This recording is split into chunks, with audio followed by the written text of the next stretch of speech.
In the upscale neighborhood of Ikoyi, Lagos, lived a wealthy and powerful couple, Chief Akin Adesanya and his wife, Madam Bisi Adesanya.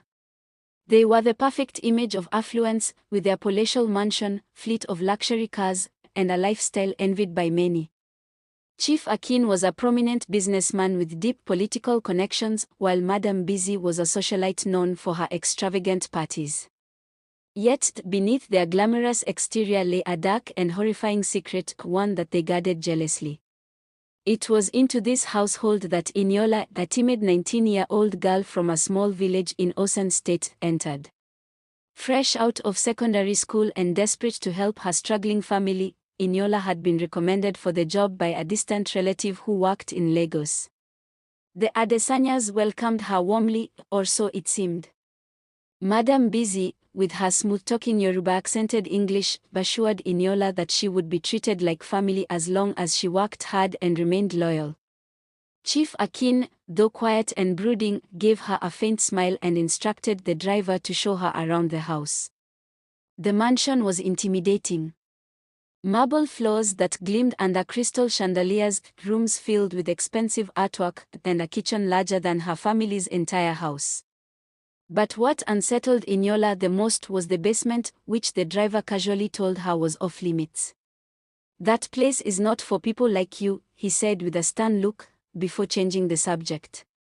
Eniola quickly noticed that the Adesanyas lived differently. They rarely ate during the day, yet elaborate dinners were prepared every night by the chef, Mr. Adiwale. Strangely, the food was always for only two people, Chief Akin and Madam Bisi. The rest of the household staff, including Eniola, were forbidden from eating leftovers from the dining table. "You must not even go near their plates," said Ikayet, the senior housekeeper, a woman in her 40s who had worked for the Adesanyas for years. "If Madam catches you, you will regret it." At first, Eniola thought this was just another example of how the rich behaved. But as weeks turned into months, she began to notice other oddities. Madam Bisi often disappeared for hours during the day, returning with packages wrapped in black nylon. Chief Akin's study was always locked, and the basement remained a mystery. Sometimes, in the dead of night, Eniola would hear strange sounds, low murmurs and occasional thuds, coming from below. "What's in the basement?" Eniola once asked Ikayet. "Don't ask questions if you want to keep this job," Ikayet replied sharply, her face darkening. One fateful evening, Madam Bisi returned from one of her outings and handed Eniola a black nylon bag to take to the kitchen. "Give it to Mr. Adiwale and tell him to prepare it for dinner," she said casually. Curiosity got the better of Eniola. As she carried the bag, she noticed it felt heavy and slightly warm.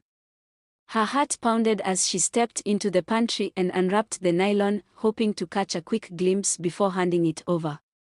What she saw made her drop the bag in horror. Inside was a human hand. The room spun, and Eniola clamped her hand over her mouth to stop herself from screaming.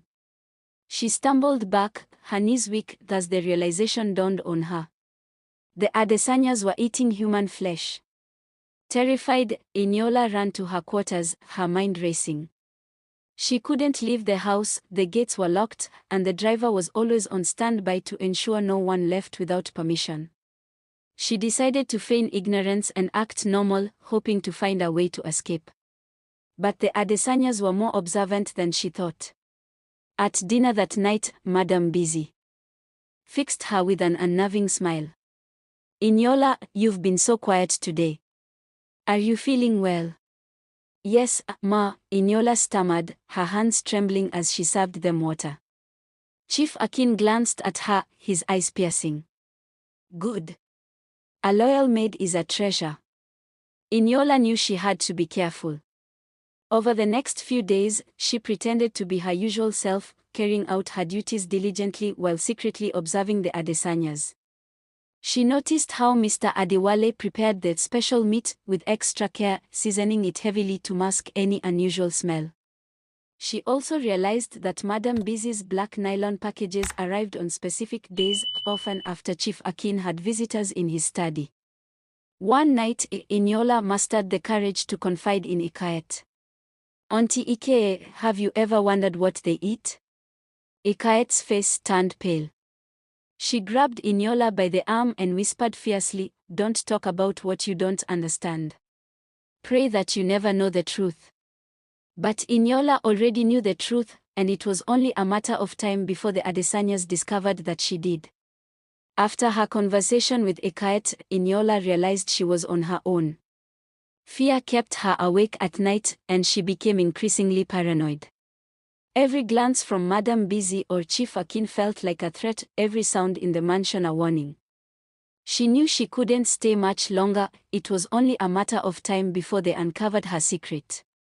One evening, while sweeping the hallway near Chief Akin's study, she overheard him talking in low tones with someone. Pressing her ear to the door, she caught fragments of the conversation. "New shipment tomorrow, same arrangement, keep it clean this time." Her heart sank. Another victim was coming. Inyola decided that she couldn't wait any longer. She needed to escape before the next shipment arrived. But the mansion was heavily guarded, with security cameras and gatekeepers who reported directly to Chief Akin. If she made even one wrong move, she would be caught. The only person she could think of who might help was Ikayet, despite her earlier warning.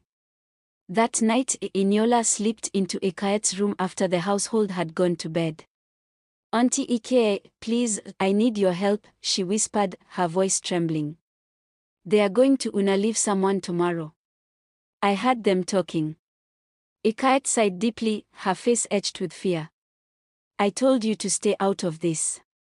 You don't understand how dangerous these people are. I can't stay here, Auntie. I know what they're doing. If I stay, they'll find out I know, and I'll be next." Ikayet hesitated, then nodded reluctantly. "Okay. But if we are going to do this, we have to be very careful." Ikayet revealed that the mansion had a small, rarely used side gate that was unlocked only during supply deliveries. The gate was guarded by one of Chief Akin's most loyal security men, Musa, but Ikayet had once seen him drink on the job. "If we can distract him long enough, you can slip out," Ikayet explained. The next day, Ikayet put their plan into motion. While Inyola cleaned the dining room, Ikayet slipped a bottle of cheap gin, stolen from the staff quarters, into Musa's chair at the side gate. As expected, Musa couldn't resist. By the time night fell, he was swaying unsteadily, his speech slurred. At exactly 11 p.m., Inyola packed a small bag with her few belongings and crept toward the side gate, her heart pounding with every step. Ikayet met her at the kitchen door, handing her a wad of cash. "Take this," Ikayet said, her voice urgent. "It's not much, but it'll get you out of Lagos. Don't stop until you're far away from here." Tears welled up in Inyola's eyes. "What about you, Auntie? Won't you come with me?" Ikayet shook her head. "No. I've been here too long, if I leave now, they'll know I helped you. Just go." Inyola reached the side gate and found Musa slumped in his chair, snoring loudly. She carefully unlatched the gate and slipped outside. The cool night air hit her face as she took her first steps to freedom. But just as she rounded the corner of the mansion, she heard a voice behind her. "Where do you think you're going?" She froze, turning slowly to see Madame Busy standing in the shadows, her silk robe billowing in the night breeze. Her face was calm, but her eyes burned with a deadly intensity. I was just," Inyola stammered, unable to form a coherent sentence. Madame Busy took a step closer, her lips curling into a sinister smile. "You've been acting strange lately, Inyola. Do you have something you want to tell me?" Inyola shook her head furiously, her knees trembling. Before Madame Busy could say another word, Ikayet appeared behind her, carrying a tray of tea. "Madam, I thought you might like some tea before bed," she said, her voice steady despite the tension in the air. Madame Busy turned to Ikayet, momentarily distracted. "Tea? At this hour?" "Yes, ma." It helps with relaxation, Ikayet said, stepping closer. She gave Eniola a quick, meaningful glance, urging her to run. Seizing the opportunity, Eniola bolted into the darkness, her bare feet slapping against the pavement.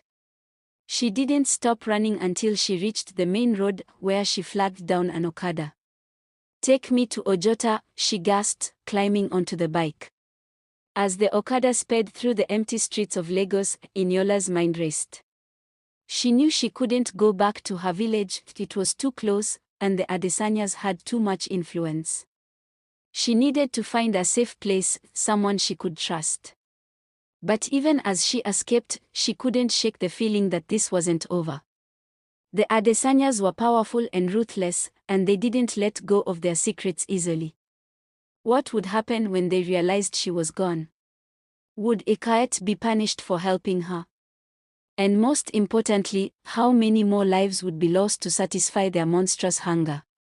As the Okada weaved through the Lagos night, Eniola glanced over her shoulder, half expecting to see one of the Adesanya's cars in pursuit. But the road behind her remained clear.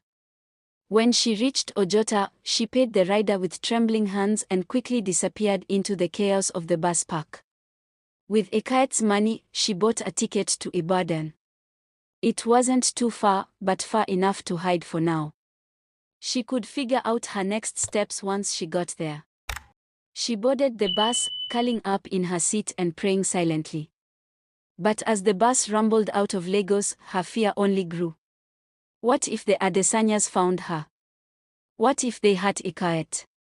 Eniola knew she couldn't run forever. She needed to expose the truth.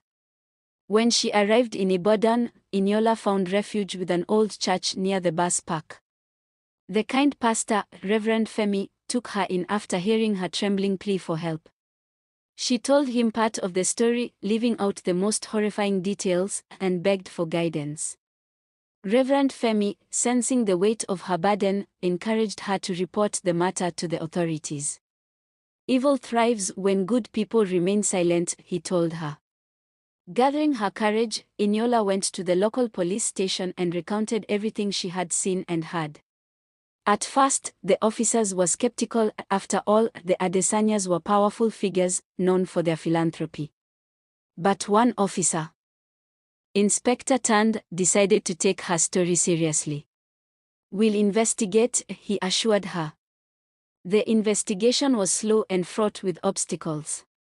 The Adesanyas used their wealth and influence to discredit Eniola, branding her as a disgruntled maid seeking revenge. But Inspector Tand persisted, quietly gathering evidence and questioning the staff still working in the mansion. Finally, a breakthrough came when Ikayet was secretly brought in for questioning. Terrified but determined, she corroborated Eniola's story, even leading the police to the basement of the Adesanyas' mansion. What they found there shocked even the most seasoned officers: a hidden room filled with chilling evidence, blood-stained tools, body parts stored in freezers, and a list of names that suggested a sinister network of suppliers and buyers.